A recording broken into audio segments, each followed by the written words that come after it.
I know it's been a while since we had any new information coming out about Celeste Rivas Hernandez and David, but now we are hearing some more about this grand jury. We are hearing that David's day-to-day manager was testifying to the grand jury yesterday, according to TMZ, and we also got a weird post from the private investigator Steve Fisher. And Steve Fisher is making it sound like he testified also to the grand jury, but also got a weird note that they are trying to hold him in contempt of court. But first, let's get into this new article by TMZ saying that David's record executive appears before the grand jury. And off the bat, I do have to say we have TMZ reporting this as a record executive, but you will know this man based off it being David's day-to-day manager. The president of David's touring company was grilled Monday by a deputy district attorney in front of a grand jury on why he did not call police. TMZ learned that he testified all day Monday before the LA grand jury,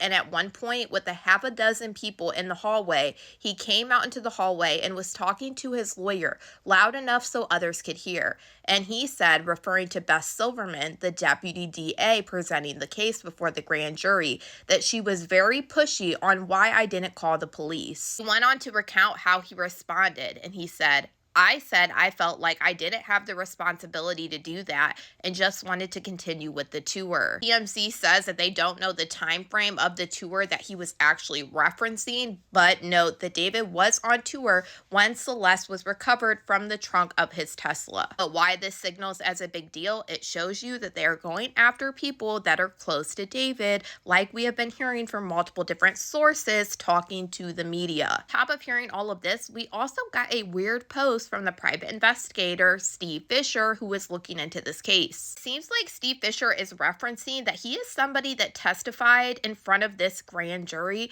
and this is something that I wondered as soon as he got on Twitter and said he could no longer publicly talk about Celeste Rivas Hernandez. Because not long after he made that post, we saw there being confirmation that there was a grand jury convened. But what Steve Fisher says is actually alarming if all of this is true. Steve Fisher says, what's done in the dark will come to light. Tomorrow morning, I have been ordered to appear in Los Angeles County Criminal Court for an order to show cause for contempt. I was not served with a summons to appear in court, and I was not given a complaint outlining the alleged contempt to respond to. There's no case number, and I do not appear anywhere on the court's public docket.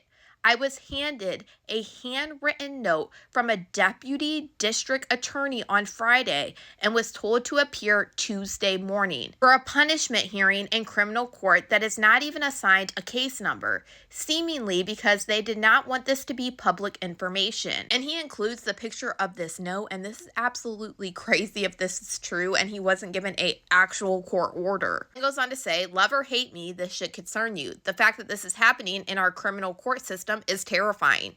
That is why I'm going to the public before the hearing tomorrow, which I will not be attending, so the public and the press are aware of what is happening. So Steve Fisher is saying he is not going to go to this court hearing that he was given on a piece of paper and not even a court order, but it is known that if he doesn't show up to a court hearing, there is a possibility that they can arrest him, and I think this is why he wants this out in the public if this is actually true. He then goes on to say, here's the backstory.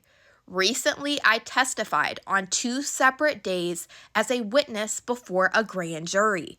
When I was served with the subpoena for the first day of testimony, 2 detectives came to my door at 6 a.m. and instructed me to immediately call the deputy district attorney. She told me that because I was now a grand jury witness, I was no longer allowed to speak about this case and that it would be illegal if I did. This put me in an impossible position. I have a client directly related to this case. And this is why, based off things that he said, I am 99% sure he is talking about he got subpoenaed to the grand jury for Celeste Rivas Hernandez. If I cannot speak to my client, I am violating my professional duty. This was the entire point of calling me as a grand jury witness. It was a strategy used to try to silence me. The Los Angeles County Medical Examiner has publicly spoken about similar silencing strategies being attempted against their office. Then I did my research on the law and spoke to lawyers and found out that I was being lied to. Here is a critical fact. He then goes on to say, in California, witnesses to a grand jury do not have a general obligation of secrecy.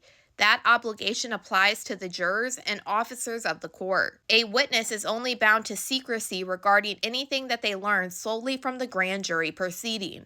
It does not apply to anything that they already knew before testifying or anything learned outside of the grand jury. I want to pause here because so many people are going to search this online and Google AI is likely going to give them a wrong answer by claiming that witnesses must remain completely silent. You click through to the actual sources, it cites that you will see an AI summary is incorrect.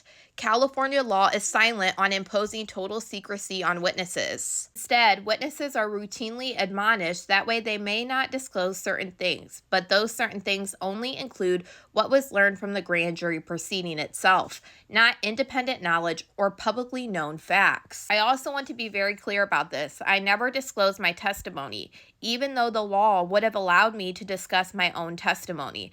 I never publicly disclosed that I was a witness before the grand jury, not once and not twice. Instead, the deputy district attorney abused the power of the grand jury process in an attempt to silence me. I was told that I broke the law and I was given a handwritten note telling me to appear in criminal court for a contempt hearing. There is no summons, there is no case number, the matter does not appear on the public docket, there is no documentation outlining what I am accused of so that I can respond. I was also told that if I left town, I had to be back by Tuesday morning. I wrote a detailed letter to both the judge and the deputy district attorney explaining my position, and they have had those letters since Friday afternoon, but I have received no response. With the hearing just hours away and the threat of a contempt charge hanging over my head and what appears to be a secret off-the-books court proceeding, I had no choice but to go public so that people and the press are aware of what is happening. This is the only way I can protect myself from what I believe to be an abuse of power.